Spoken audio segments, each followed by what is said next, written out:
And now we're going to move into our league recovery, road to recovery videos. We asked a few of our league members to share some videos that kind of show us a virtual trip across the country to see how our peers are designing and teaching and learning experience in the midst of the pandemic. And now I'm going to cue it up and share some videos. Up first, we have Highline Public Schools. Susan? Yeah, so sadly, as many of you know, this part of the country has remained shut down longer than many of you. My middle and high school students will be stepping foot in their school buildings for the first time next Monday since last March. And our elementary schools have only been back for the last few weeks. So there's a lot of fear, a lot of reluctance to return. So we had to really double down on communicating everything we were doing to help people visualize that we could return to school safely. And this is what our extraordinary communications team came up with.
Up next, El Segundo Unified School District.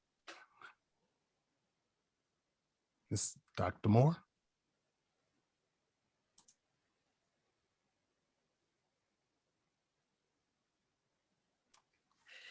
Yes, El Segundo is in Los Angeles County, and we too were hit very, very hard with COVID.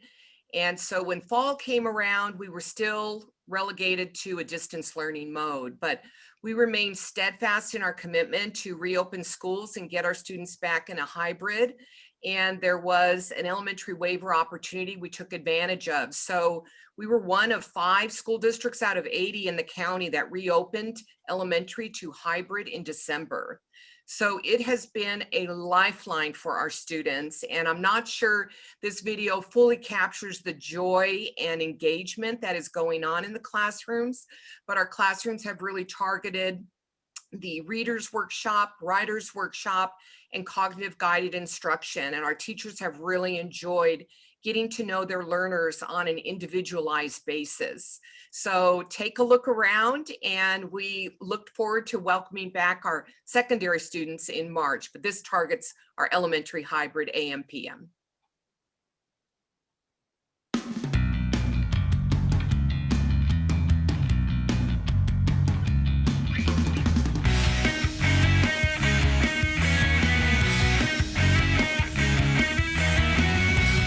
Greetings from sunny Southern California. I'm Melissa Moore, proud superintendent of El Segundo Unified School District. The city of El Segundo is located just adjacent to Los Angeles World Airport to the north and the Pacific Ocean to the west. El Segundo is known as a small town with big ideas. Our school district serves preschool through high school and consists of roughly 3,500 students. Our student body consists of 51% white, 21% Hispanic, 15% two or more races, 7% Asian, 1% Filipino, 4% African American, and 1% Pacific Islander. 16% of our students are considered at promise. 100% of all students in our school district have district-issued devices and access to high-speed internet. Overall, Los Angeles County was hit hard when the COVID-19 pandemic struck. Thus, all school districts in our county had to start the year relegated to distance learning. However, ESUSD maintained our steadfast commitment to reopening school in a hybrid mode. Our elementary schools opened on an AM/PM hybrid schedule in December, and our secondary schools opened on an AB model in March. With every challenge comes an opportunity, so we would like to showcase for you our elementary hybrid program that allows us, first and foremost, to mitigate learning loss while maintaining smaller class sizes. We're focusing on Reader's Workshop, Writer's Workshop, and Cognitive Guided Instruction, while also incorporating the Ruler Social Emotional Learning Program. Take a look around.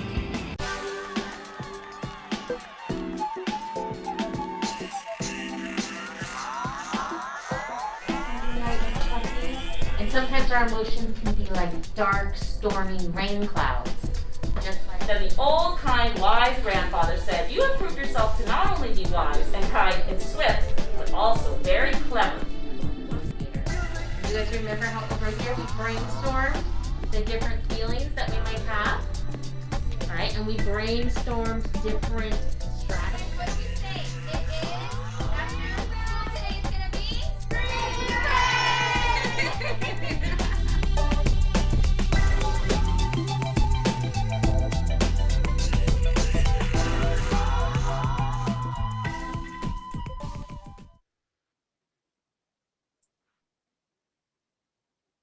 Up next, Owsley County School District, and we're going to have Superintendent Tim Bobrowski. I'm sorry, Tim. No problems, Dwayne. People butcher my last name all the time, so I'm used to that. But I do want to thank everyone for letting us participate today, and greetings to all of our friends that's out there. And just a brief, we're in a hybrid setting now through high school.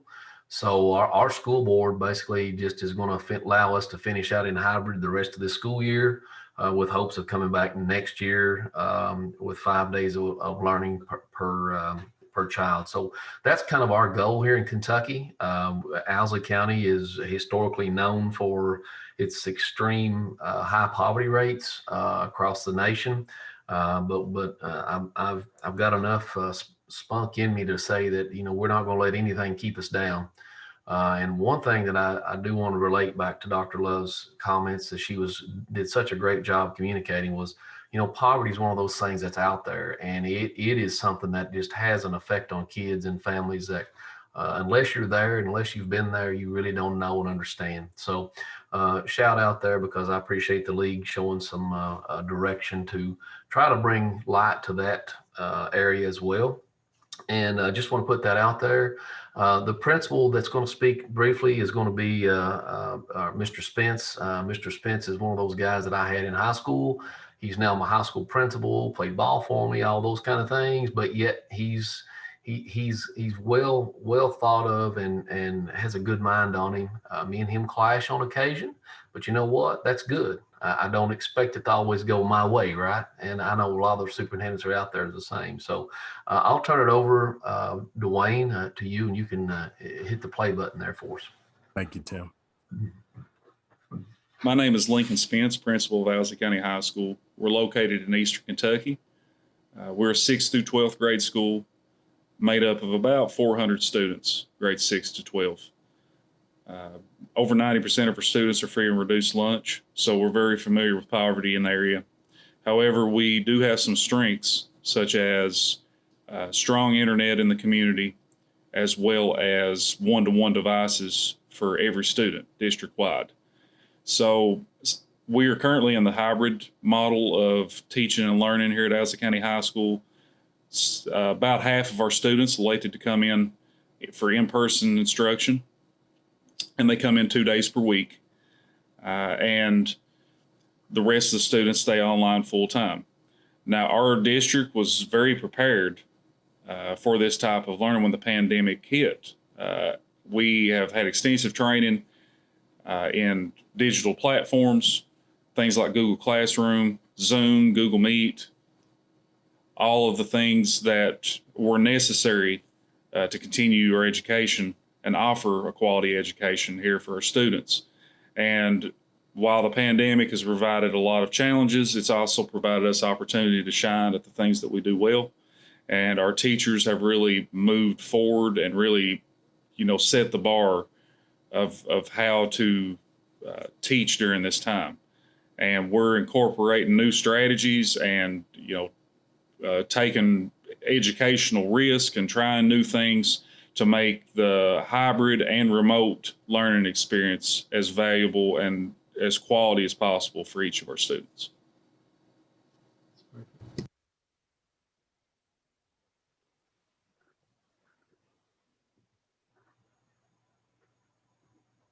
Up next is Brooklyn Lab in Brooklyn, New York, and we have a special debut for Mr. Aaron Daly, who's the Chief Operation Officer there.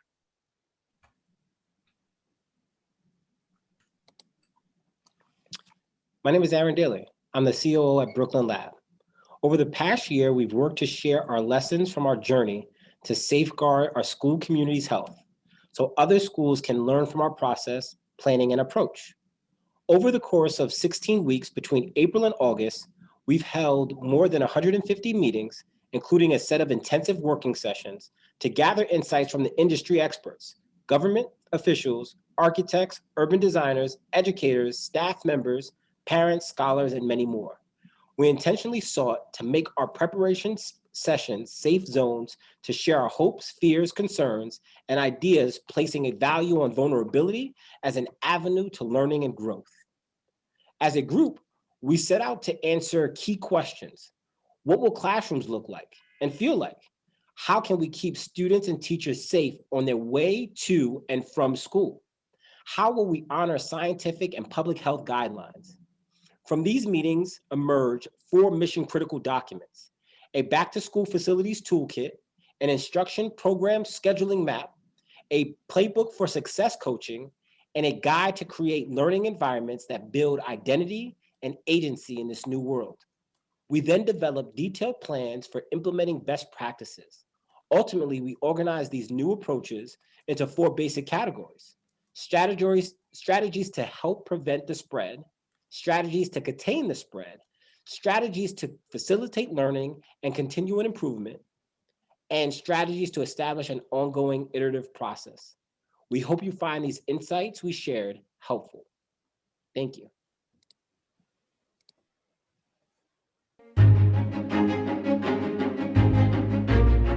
What we have done is we've thought of this front porch, this safe arrival where students will go through a series of checks before they enter the building that would screen for COVID-19. We'll be doing a temperature check. We'll be checking for masks. If they don't have a mask, we'll be providing one.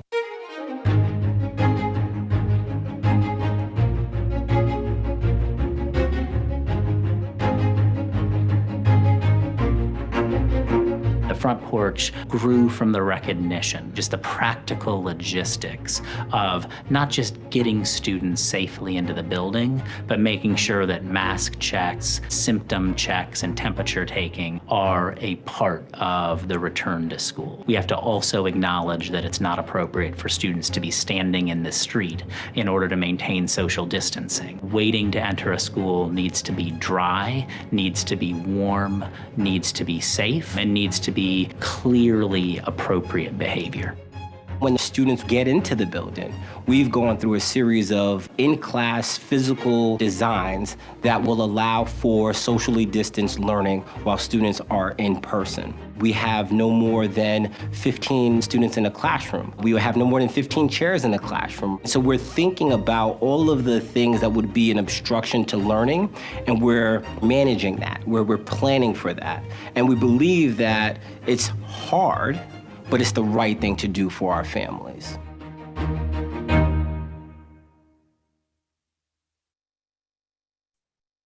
Talladega County School Districts, Dr. Susan Lacey.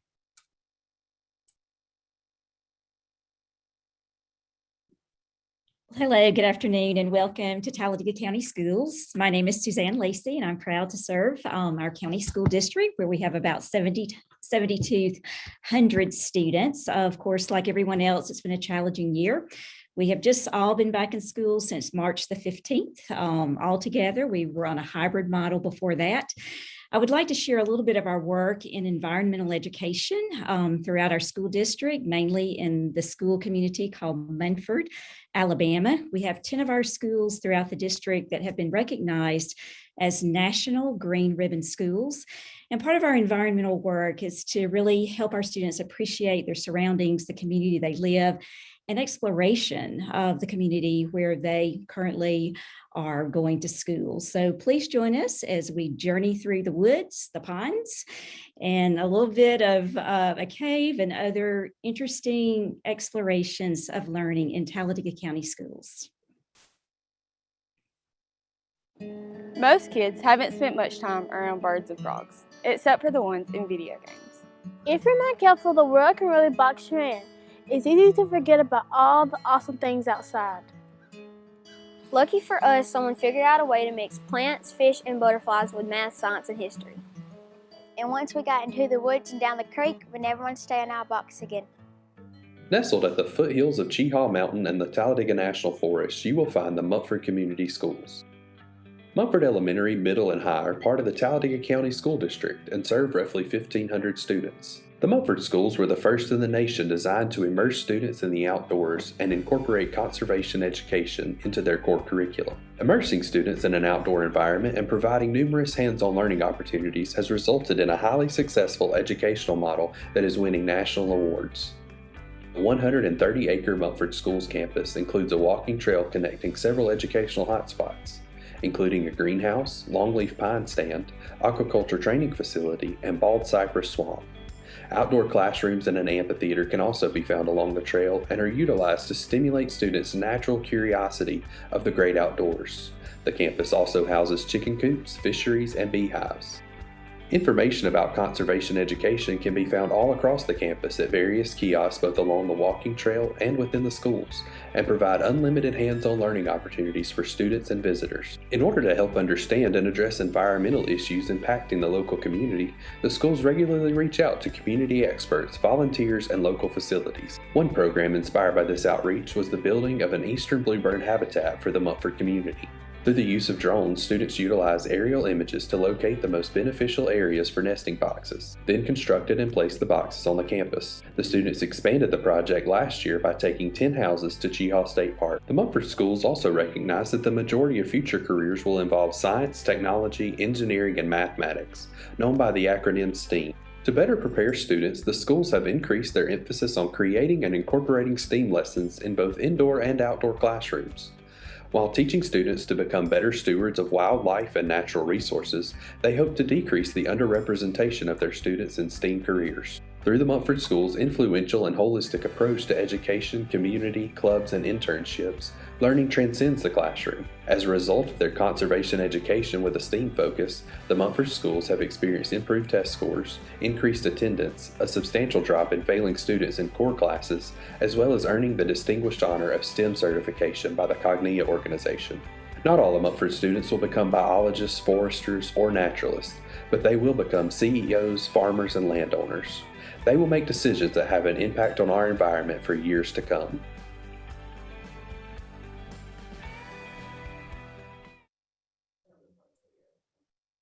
And to wrap up our virtual school tours, we have Mineola School District with Dr. Mike Nagler.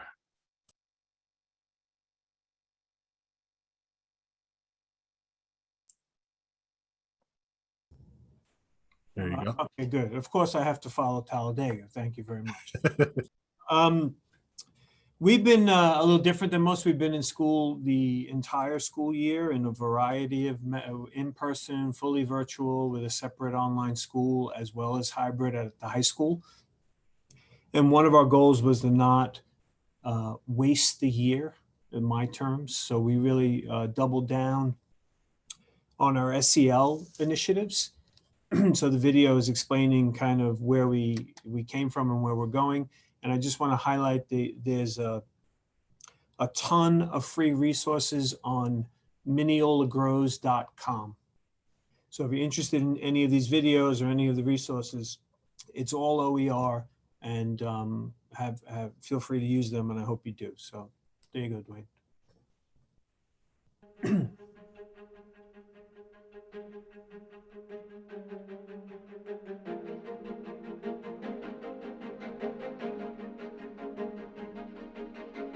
Welcome to Mineola. This school year has been unique. Last summer, as we held social distance drive-through graduation ceremonies, we set our sights on the new school year and a lofty mission. Entering the 2020-2021 school year, our goal was to strengthen social-emotional learning in our community. But that presented a challenge. How do we focus on connection when we're separated? To guide us, we built a plan based on the 4 pillars of the Castle Theory of Action. It begins with building a foundational support plan. To see that, we need to rewind. Our ability to succeed this year was built on the foundation we began 4 years ago. In 2017, the Mineola School District set a goal to authentically and intentionally cultivate the social and emotional competencies of all learners in the district. We began with a focus on growth mindset. Throughout a year-long initiative, growth mindset practices and vocabulary were embedded into our curriculum at every grade level in every classroom. Through this initiative, we created an environment where mistakes were embraced and obstacles were seen as opportunities. This prepared our staff and students to thrive within ambiguity and ready them for an unpredictable future, which brings us back to today, in our very unpredictable present. Pillar 2 of the plan is to strengthen adult SEL. Teaching is difficult in any year, and under these unprecedented circumstances, it was important to put a focus on our staff's well-being by doing less and listening more. We asked our teachers, what are you grateful for? These answers were the basis of Wellness Week, a week-long celebration of gratitude and self-care. Pillar 3 is to promote social-emotional learning for students. Building off our year-long growth mindset initiative in 2017, Mineola set out to deepen our practice. We set out to introduce a language of mindfulness in even our youngest learners through the Mineola Grows project. Students are learning how their brains work, where emotions come from, and how to identify how they are feeling. These skills help learners build self-efficacy and provide the vocabulary they need to seek support and self-regulate. To bolster our classroom practice, we've created a robust series of educational videos to enhance our SEL curriculum. The last pillar is to practice continuous improvement. We continue to take an iterative approach to our SEL education. Classrooms are experimenting. We communicate and share best practices through PD and a very active Twitter community. When it came to our Wellness Week, we were able to have guided meditations led by our students.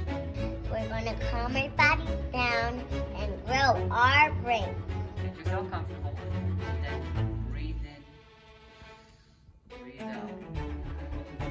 Something that helps me calm down in class is elephant breathing. We've long seen the benefit of focusing on mindfulness in our learners' education. Even in an extraordinarily difficult time, this background has allowed us to adapt to new challenges and stay focused on what matters most. To exemplify this, we're proud to share a small segment of a student-produced and written choral arrangement, Little Windows, Dark Rooms.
past year has been an unprecedented challenge, but by building a community of learners that are prepared to thrive in ambiguity, Mineola continues to grow together, even while we are apart.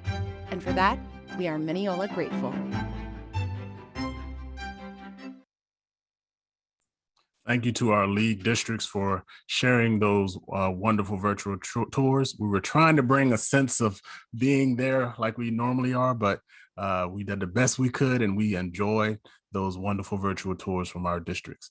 Now we're going to break out into some breakout sessions to talk about a little bit about what you saw, into some roundtables. When you select the breakout room, it will appear on your screen. So I'm going to open the breakout rooms now. What will happen is you will see a box on your screen, and you will have to hover over the actual breakout room where the 0 is. And once you hover over it, will say join. So the breakout rooms that we have are closing the digital learning divide in rural districts, which will be facilitated by league member, Dr. Christina Gilmore from DC Everest.